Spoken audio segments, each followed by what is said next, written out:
Eo amin'ny tontolo ny fankalazana ny valomaritsa sahady dia nisy androany fivavahana ny raisampinoana ny arahan-dramatoa Voangy Rajaonarimampianina vadin'ny filohan'ny repoblika sy ireo vadin'ny zandary sy ny tafika ka tetsy amin'ny chapelle militaire tetsy Betongolo nandatanterahana izany.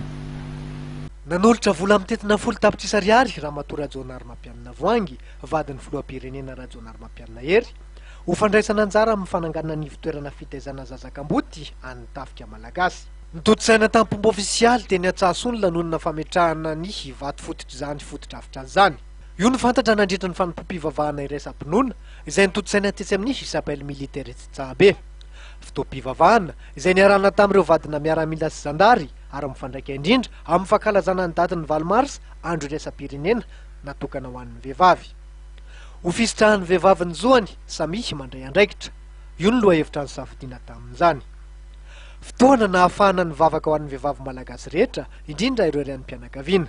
Olo manan-kaja maro ny tonga nanome voninahitra ity fanimpom-pivavahana ity ary singanina amin'izany Ramatoa Rajaonarimampianina Voangy vadin'ny filoham-pirenena sy Ramatoa Ravelinarivo Josiane vadin'ny Prime Ministre.